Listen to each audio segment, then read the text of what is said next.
Bismillahirrahmanirrahim. Assalamualaikum warahmatullahi wabarakatuh. Waalaikumsalam warahmatullahi wabarakatuh.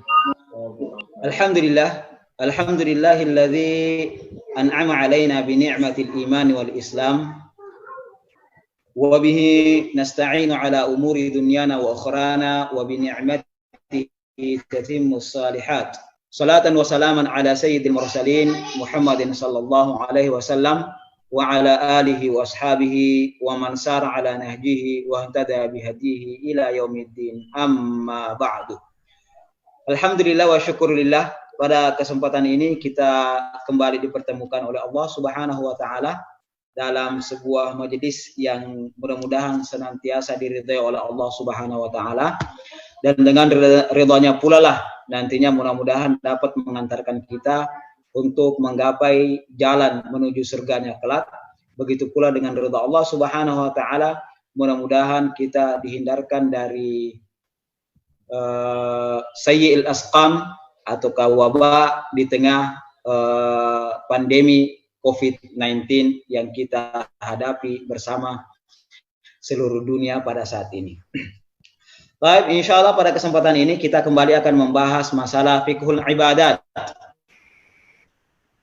Pada pertemuan yang lalu tentang fiqhul ibadat, kita telah membahas masalah salat, tentang apa itu salat, apa saja yang terjadi dalam salat, begitu pula faedah salat dan kapan diturunkannya salat telah kita bahas pada pertemuan sebelumnya. Insya Allah pada kesempatan ini melanjutkan apa yang telah kita bahas pada pertemuan sebelumnya. Yang akan kita bahas pada kesempatan kali ini adalah untuk lebih mengurai tentang firman Allah Subhanahu wa taala yang mengatakan innas salata kanat 'alal mu'minina kitaban mawquta, bahwasanya salat ini merupakan ibadah yang telah ditetapkan, diwajibkan oleh Allah Subhanahu wa taala pada waktu-waktu yang tertentu. Jadi salat ini ada waktu tertentunya, sehingga apa? Sehingga ketika melaksanakan salat kita seharusnya memperhatikan waktu tersebut supaya tidak keluar waktunya, ataukah supaya kita bisa melaksanakannya tepat pada waktunya. Karena kenapa? Karena apabila orang melaksanakan salat di luar daripada waktunya, maka itu tidak digolongkan atau sebelum waktunya, maka itu dinamakan at-ta'jil, dan at-ta'jil dalam salat tidak sah. Sebelum masuk waktu salat, maka itu tidak sah di dalamnya. Nah, insyaallah yang akan kita bahas pada kesempatan kali ini adalah pembahasan tentang salat, begitu pula waktu-waktu salat, begitu pula nama-nama salat yang yang ada. Nah, mungkin kita sudah tahu bahwasanya ada lima namanya waktu salat, akan tetapi masih ada sebenarnya nama-nama yang lain selain daripada nama yang telah yang mungkin kita kenal. Nah, yang pertama adalah salat zuhur. Salat zuhur ini merupakan salat pertama. Kenapa dikatakan salat pertama? Karena ini merupakan salat yang pertama diajarkan oleh Jibril kepada Rasulullah Sallallahu Alaihi Wasallam ketika kembali dari Mi'raj. Ketika Rasulullah Sallallahu Alaihi Wasallam Mi'raj ke Sidratul Muntaha, kemudian kembali pada pagi harinya, pada waktu zuhur, waktu setelahnya Jibril datang untuk mengajar Rasulullah Sallallahu Alaihi Wasallam salat pertama, yaitu salat zuhur. Kenapa dikatakan salat zuhur? Ulama mengatakan dikatakan salat zuhur karena pada salat itu merupakan salat yang pertama kali muncul. Zahara artinya muncul. Zahara artinya muncul. Makanya dikatakan salat yang pertama kali muncul. Dan ini ada istilah lainnya. Ada dua penamaan lain daripada salat zuhur, yaitu salatul ula, dikatakan juga salatul ula, salat pertama, dan dikatakan juga sebagai salatul haji. Jadi kalau orang mengatakan saya mau salatul hajirah, mungkin kalau di Indonesia ini tidak terlalu dikenal, akan tapi di tempat-tempat lain bisa saja orang mengatakan saya mau pergi salat. Dia katakan salat apa? Salatul hajirah. Salatul hajirah dan salatul ula, begitu pula salat zuhur ini sama. Nah, jadi ketika Jibril datang mengajarkan kepada Rasulullah Shallallahu Alaihi Wasallam salat pertama, itu Jibril pada hari itu datang dua kali untuk satu salat. Yang pertama pada awal waktu, yang kedua pada akhir waktu. Jadi Jibril datang mengajarkan Rasulullah Shallallahu Alaihi Wasallam tentang tata cara salat. Pertama di awal waktu untuk menandakan bahwasanya di sini dimulai salat.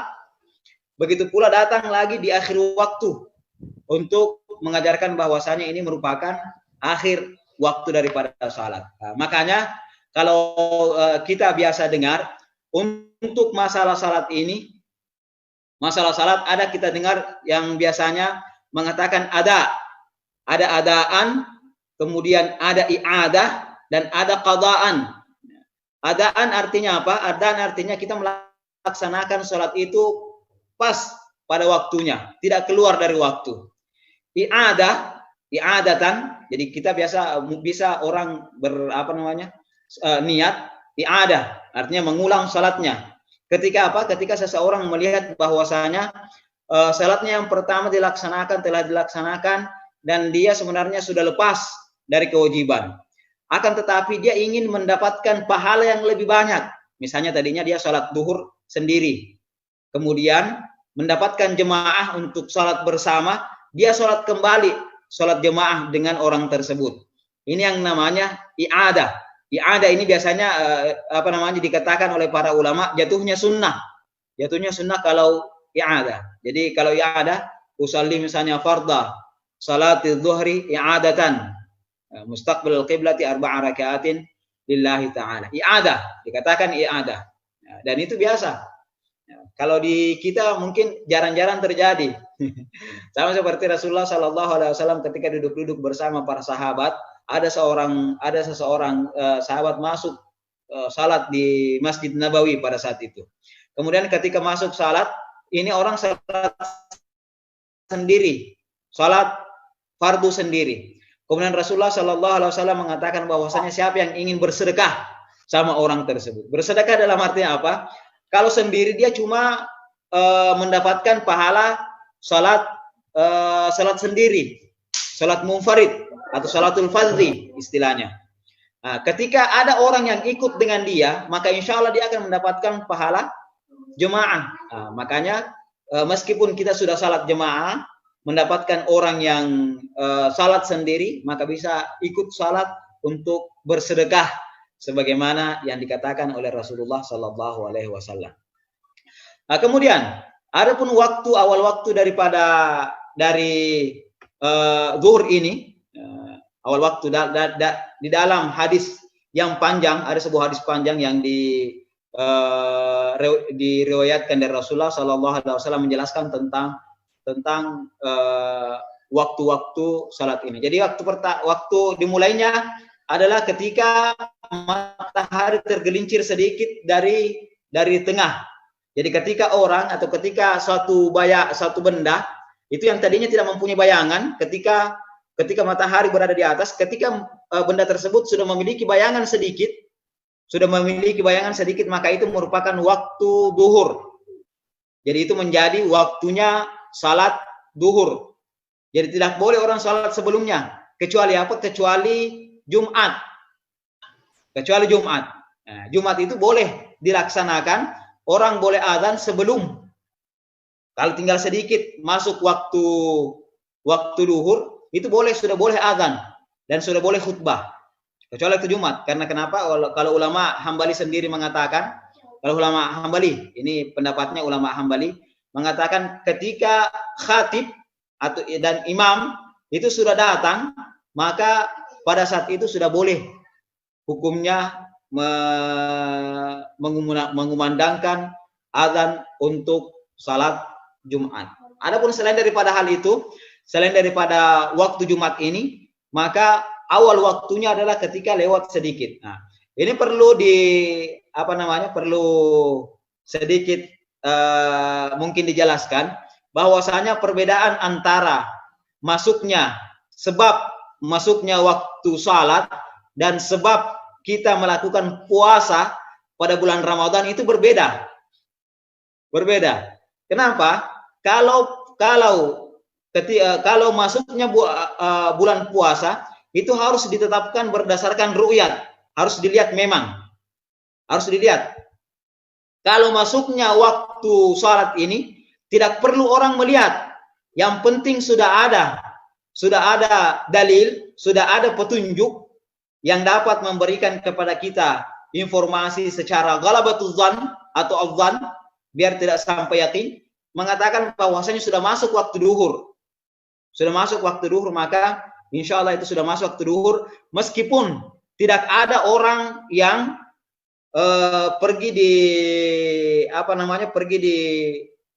tengah jalanan atau di tengah padang, di tengah lapangan untuk memeriksa betul-betul.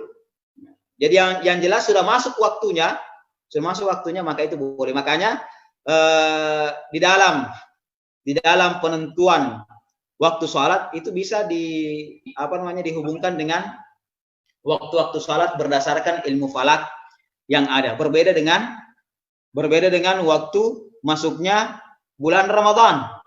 Waktu masuknya bulan Ramadan itu harus memang dilihat secara betul. Kemudian akhir daripada waktu duhur ini adalah sampai benda tadi sama panjang dengan bendanya.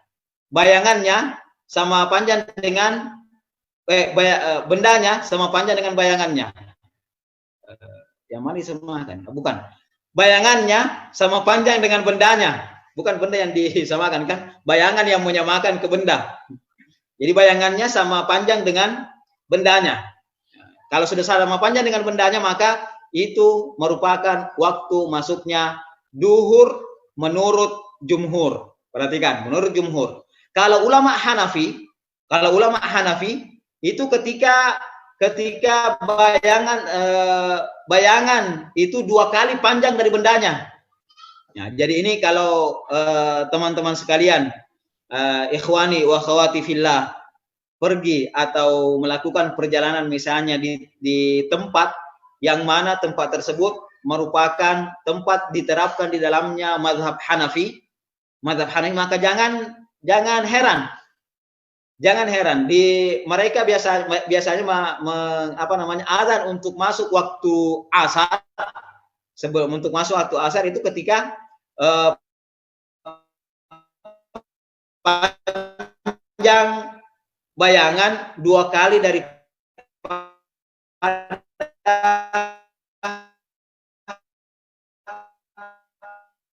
panjang untuk yang akhir waktu duhur, dan begitu pula awal waktu asar terjadi perbedaan pendapat ulama.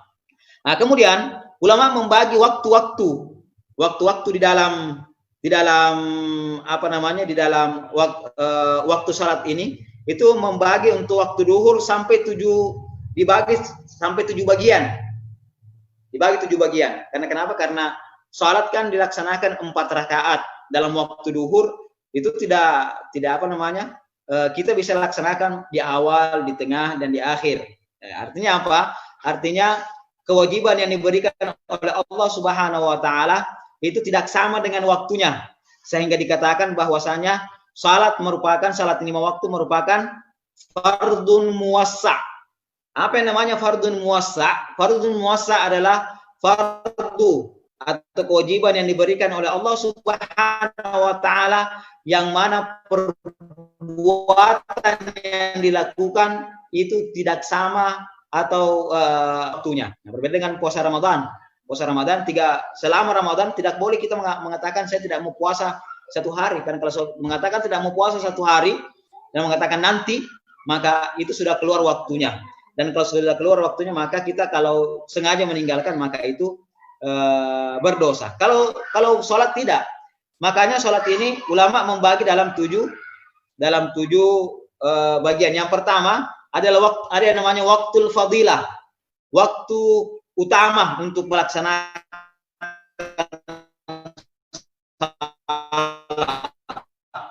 waktu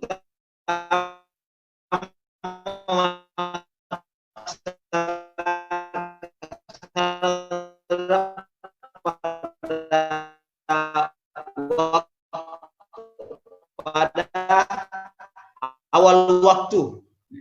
Ketika salat apa yang salat duhur pada awal waktunya. Jadi ini pada dilaksanakan pada awal waktu. Kemudian ada yang namanya waktu ikhtiar. Ada namanya waktu ikhtiar, waktu memilih. Waktu memilih ini ya di mana? Jadi seseorang boleh mengatakan boleh menangguhkan salatnya kalau ada misalnya uzur atau tidak ada uzur dari waktu fadilah sampai waktu akhir daripada sampai berakhirnya waktu duhur. Itu namanya waktu ikhtiar. Akan tetapi ulama mengatakan, di antara ulama mengatakan bahwasanya apabila ingin melaksanakan menunda salat daripada awal waktunya ketika telah melaksanakan telah masuk waktu salat, maka kita harus berazam di dalam hati. Harus ada azam di dalam hati bahwasanya saya ingin melaksanakan salat ini nanti ketika saya memiliki waktu. Jadi itu harus ada azam di dalam hati.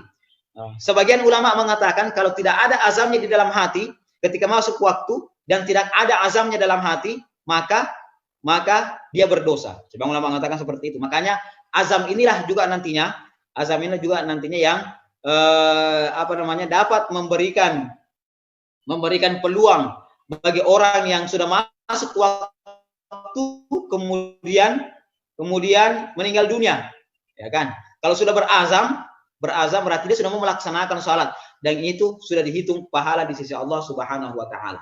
Nah, kemudian ada yang namanya waktu jawaz, waktu boleh untuk menunda salat ini. Kapan?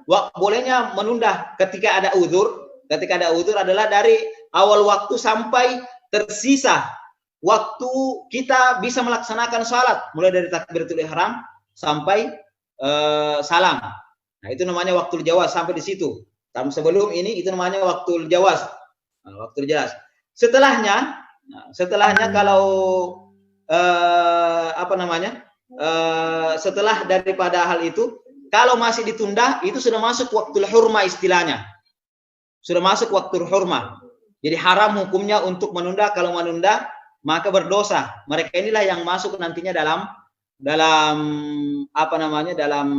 kategori firman Allah Subhanahu wa taala yang dikatakan dalamnya fawailun lil musallin alladzina hum an salatihim sahun.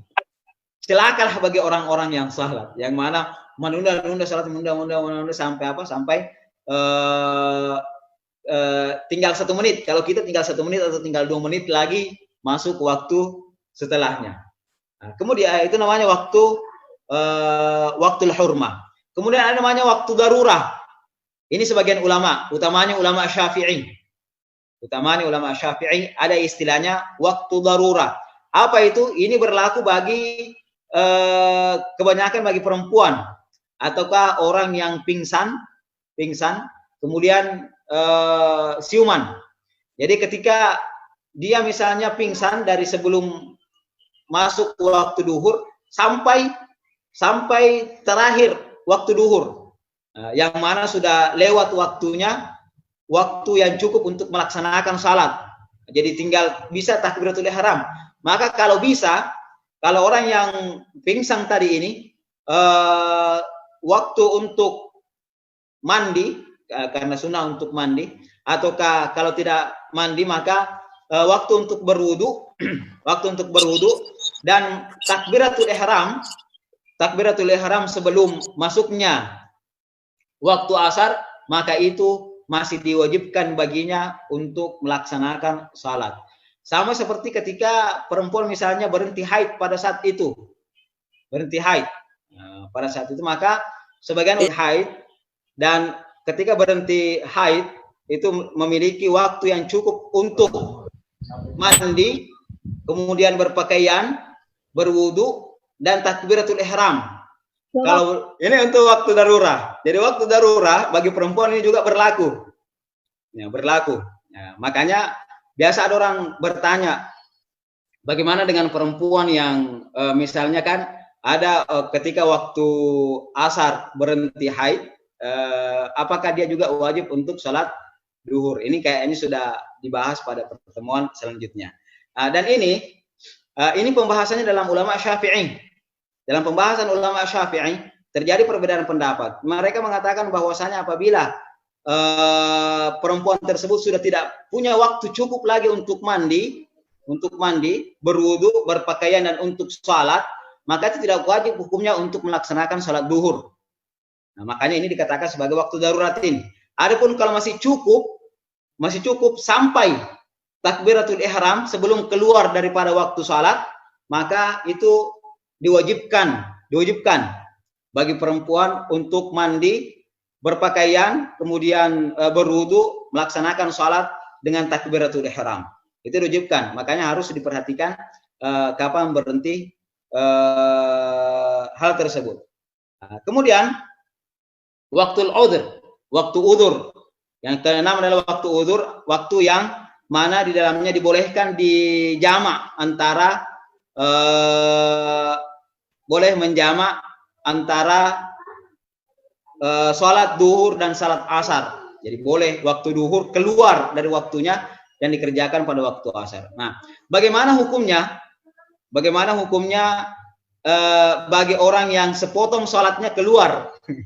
Jadi kalau sepotong sholatnya keluar, maka itu masih dihitung sebagai ada. Akan tetapi waktu yang keluar ini berdosa. Perbedaannya ada ulama mengatakan kalau bisa takbiratul ihram, kalau ulama Syafi'i kalau masih bisa takbiratul ihram sebelum masuk waktu selanjutnya, ini kalau di negara-negara Arab terasa sekali. Karena kenapa? Karena kita berlomba dengan muadzin di orang biasa berlomba dengan muadzin di di masjid. Berlomba dengan muadzin. Kalau takbiratul ihramnya lebih duluan, maka dia mengatakan bahwasanya masuk takbiratul ihramnya itu masuk waktu ada. Bukan di luar pada waktu sholat. Berbeda dengan kita karena kenapa? Karena di Indonesia kita ini melaksanakan hal tersebut, melaksanakan azan biasanya tidak sama antara satu tempat dengan tempat yang lain. Oke, itu selanjutnya yang kedua adalah salat asar. Salat asar ini salat asar mulai tadi dari hilangnya panjangnya benda sama panjang daripada bayangannya itu sama dengan bendanya. Sebagaimana jumhur ulama. Kalau ulama Hanafi 2 kali panjang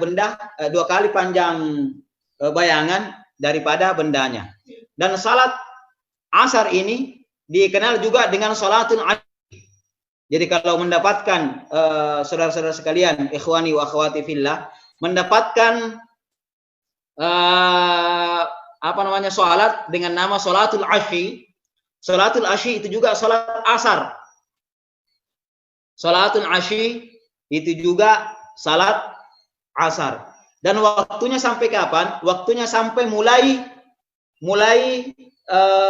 matahari itu masuk sedikit, ketika menyentuh sedikit tempat tenggelamnya, tempat terbenam, maka di situ berhenti waktu asar. Berarti waktu asar. Ini dapat dilihat kalau kita berada misalnya di padang pasir, lihat padang pasir yang sana. Begitu pula kita bisa lihat kalau di laut. Kalau di laut juga kita bisa lihat ketika itu sudah menempel sedikit, itu sudah masuk waktu, sudah keluar daripada waktu duhur. Dan mulai dari menempel sampai tenggelam semuanya itu waktu haram untuk melaksanakan salat. Waktu haram untuk melaksanakan salat. Nah, dikatakan juga jadi ini ada 3. Salat asar juga ada 3 namanya. Salatul asri, wa salatul asyi, dan salatul wusta. Salat wusta, 3 juga namanya. Salatul asyi dan salatul asri. Begitu pula salatul asyi. Salatul asyi, salatul asri, wa salatul wusta. Yang kedua adalah salatul wusta. Kemudian ini juga dibagi kalau waktu asar dibagi pada 7 waktu. Yang pertama adalah waktu fadilah pada waktu pertama, begitu pula waktu ikhtiar. Nah, kalau waktu ikhtiar, jadi ini waktu ikhtiar banyak banyak kita dapatkan kalau penjelasannya di dalam mazhab Maliki. Kalau mazhab Maliki itu membagi waktu sholat pada tiga bagian. Tiga bagian.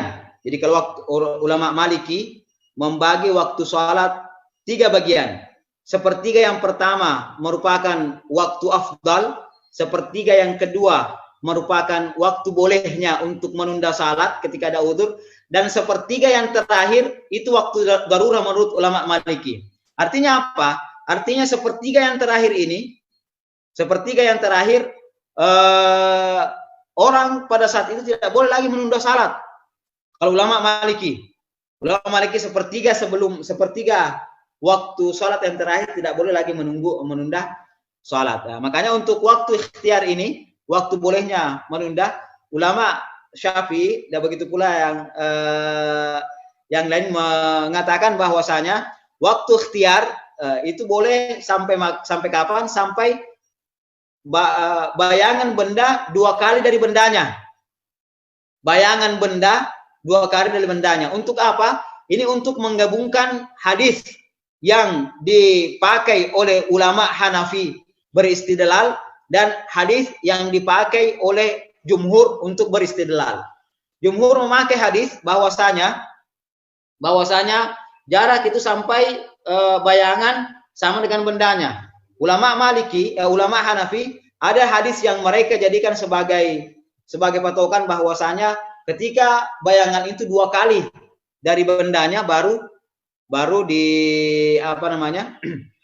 dikatakan masuk waktu duhur. Nah, waktu ini oleh ulama Syafi'i dikatakan sebagai waktu ikhtiar. Jadi boleh menunda salat sampai saat itu. Nah, kemudian apa gunanya sebenarnya kita mempelajari ini semua? Gunanya kalau nanti kita berada di satu tempat yang mana tidak dapat kita dengar suara azan, itu yang pertama. Kemudian tidak ada waktu-waktu salat yang bisa kita jadikan sebagai pegangan. Dan tidak ada orang yang bisa kita tanya. Tidak ada orang yang bisa kita tanya sudah masuk ke waktu duhur atau tidak? Sudah masuk waktu asar atau tidak? Maka petunjuk terhadap waktu-waktu ini sangat perlu. Karena kenapa? Karena orang tidak boleh salat sebelum dia berijtihad bahwasanya ijtihad ini bukan ijtihad mujtahid, akan tapi sebelum dia berijtihad secara berijtihad mengeluarkan semua kemampuan bahwasanya ini sudah masuk waktu duhur. Sebelum melakukan hal tersebut maka tidak boleh melakukan salat duhur atau salat asar. Kalau dia salat asar dalam keadaan ragu, bisa saja iya, bisa saja tidak, maka salatnya bisa tidak sah. Salatnya bisa tidak sah. Nah, kemudian waktu asar ada yang namanya waktu jawaz. Waktu jawaz sampai kapan? Sampai matahari itu sudah menunjukkan kekuning-kuningan. Ya, sudah kuning. Biasanya kalau sudah mau tenggelam itu sudah mau kuning. Nah, kemudian ada namanya waktu jawaz ma'al karaha.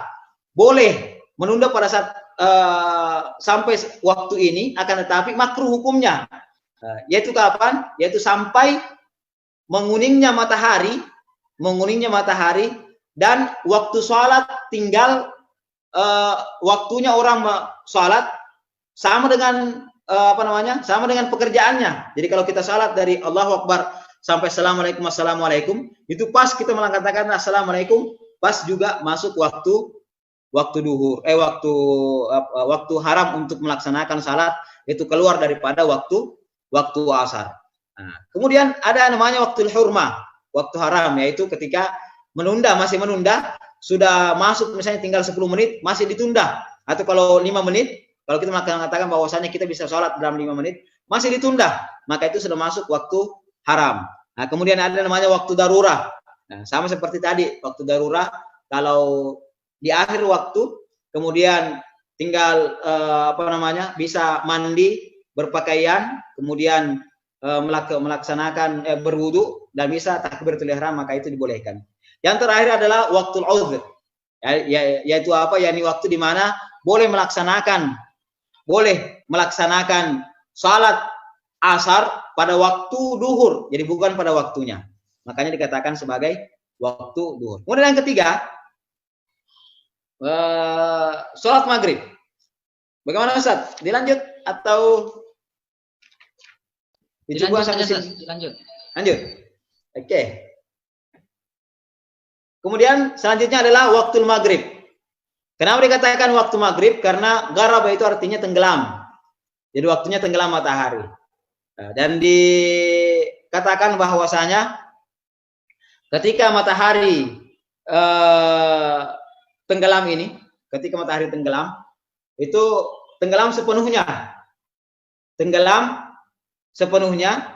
maka itu dikatakan bahwasanya sudah masuk waktu maghrib. Ya, sebelumnya tidak boleh. Dan menurut qaulul qadimnya Imam Syafi'i, Imam Syafi'i mengatakan bahwasanya waktu maghrib itu sangat singkat. Bagaimana singkatnya waktu maghrib? Jadi waktu maghrib itu adalah cukup untuk berpakaian untuk menutup aurat, kemudian berwudu, azan, iqamah, dan salat.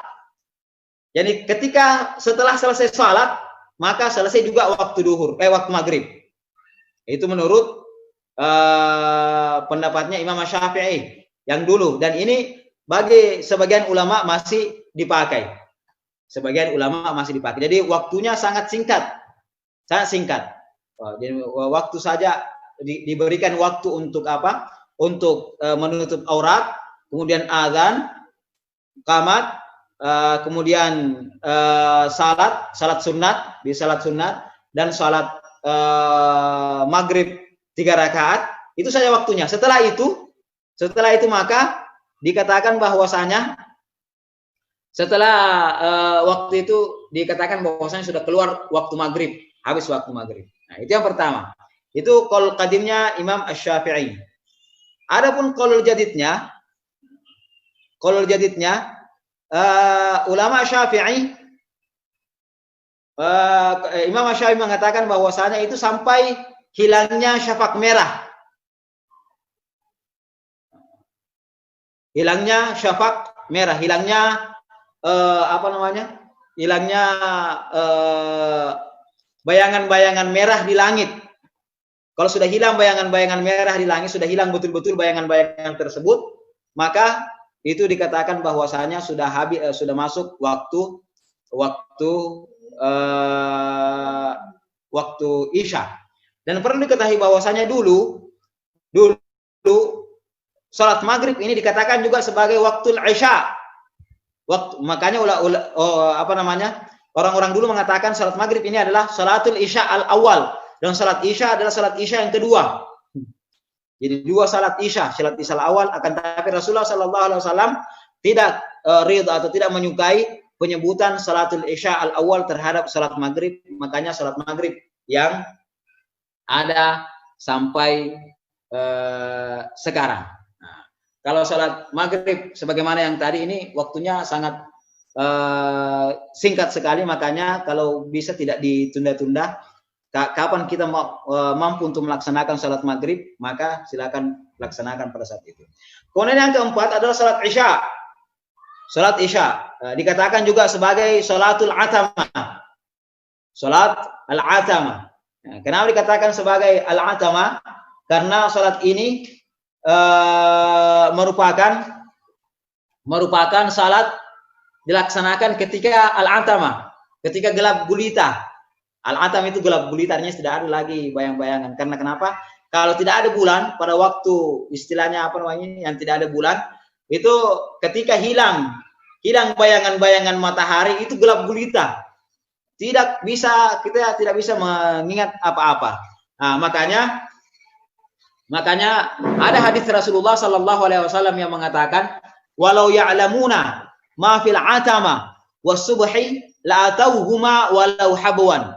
Seandainya kata Rasulullah sallallahu alaihi wasallam, umatku ini, mereka semua umatku ini mengetahui apa yang disimpan oleh Allah Subhanahu wa taala dalam salatil atamah, maksudnya salat Isya, wa salatis subhi, dan salat subuh, la atauhuma walau habwan, maka mereka semua pasti akan mendatangi salat tersebut walau habwan, meskipun datang dalam keadaan merangkak. Meskipun datang dalam keadaan merangkak. Dan ini berakhir kapan? Berakhir ketika terbitnya fajar shadiq. Ya, itu mulai dan berakhirnya ketika terbitnya fajar shadiq. Nah, ini ada juga waktu fadilah pada waktu pertama, waktu ikhtiar. Waktu ikhtiar di sini untuk salat Isya adalah sampai waktu sepertiga yang pertama. Sepertiga yang terakhir itu bukan lagi masuk dalam waktu ikhtiar, akan tapi masuk setelahnya sebagai waktu jawaz. Kemudian waktu jawaz ma'al karahah, jawaz dan di dalamnya ada kemakruhan menunda terus salat sampai pada waktu dapat melaksanakan salat secara sempurna, dan setelah melaksanakan salat keluar juga waktu. Kemudian ada waktu hurma juga sama seperti yang tadi. Kemudian ada juga waktu darurah sama, waktu udhr juga sama ketika digabungkan antara salat maghrib dan salat isya. Kemudian selanjutnya terakhir adalah salat subuh. Salat subuh dikenal juga sebagai salatul fajri. Salat subuh dikenal juga dengan salatul fajr. Kalau di di negara-negara Arab, salat ini biasa dikatakan sebagai salat fajar dan jarang yang mengatakan sebagai salat subuh. Karena kenapa? Karena salatus subhi, subuh artinya pagi. Subuh artinya pagi. Kalau fajar, salatul fajar artinya baru terbit fajar. Nah, baru terbit fajar. Makanya teman-teman dulu ketika di sana, teman-teman saya biasa ketawa kalau kita mengatakan saya salat subuh, kamu salat subuh, dan kamu salat subuh. Salat subuh berarti kamu salat pagi, sudah lewat katanya waktu fajar. Nah, jadi itu perbedaan. Dan ini waktunya juga sangat singkat. Waktunya sangat singkat adalah ketika terbitnya fajar shadiq sampai mulai terbitnya matahari. Jadi ketika matahari sudah muncul sedikit, itu sudah habis waktu subuh.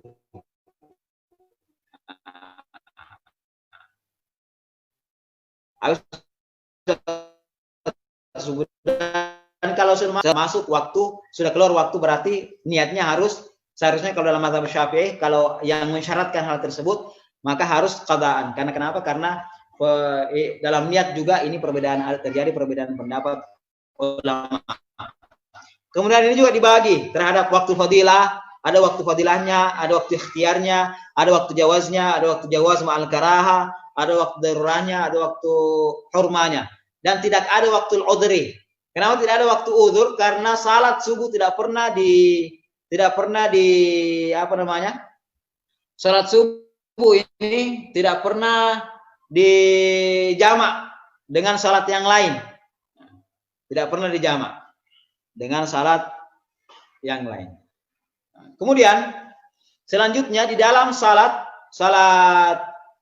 duhur ada istilahnya at-tabrid, mungkin sering dengar, atau al-ibrad.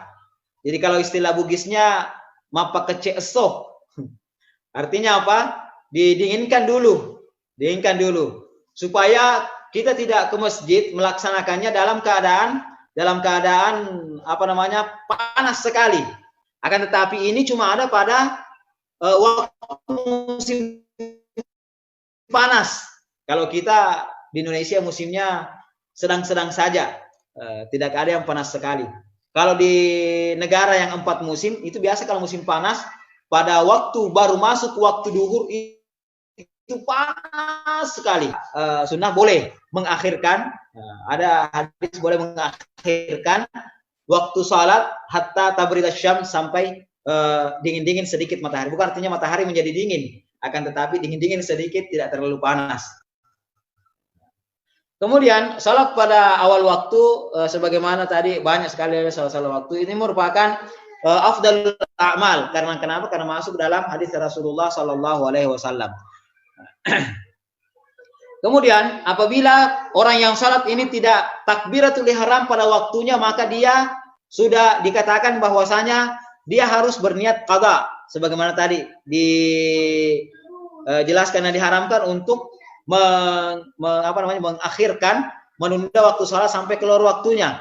Nah, dan barang siapa yang tidak tahu waktu, maka dia harus berijtihad, wajib hukumnya berijtihad. Oh, ini tadi telah dijelaskan. Kemudian adapun sholat-sholat yang ditinggalkan, yang ditinggalkan ini boleh dikerjakan bukan pada waktunya. Misalnya melaksanakan sholat duhur, mengqada sholat duhur bukan pada waktu duhur, akan tapi pada waktu asar. Begitu pula yang sudah ditinggalkan. Nah, kalau ada orang yang lupa sholatnya satu kali, misalnya dalam satu hari satu malam, lupa sholatnya dan tidak tahu yang mana yang dia lupa. Misalnya saya lupa kemarin hari Rabu, saya lupa sholat satu kali, tapi tidak tahu sholat yang mana. Nah, kalau dia mengatakan misalnya, tidak tahu sholat yang mana, subuh kah, duhur, asar dan sebagainya, maka dia harus melaksanakan 5 waktu. Kalau dia mengatakan bahwasanya saya lupa, akan tapi bukan sholat subuh, karena saya kerjakan sholat subuh, maka dia harus mengqada salatnya, salat 4 kali salat duhur, asar, maghrib, isya. Baik, mungkin saja sedikit penjelasan tentang waktu salat dan apa saja yang berhubungan dengan waktu-waktu salat. Mudah-mudahan apa yang kita kaji pada sore hari ini bernilai ibadah di sisi Allah Subhanahu wa taala.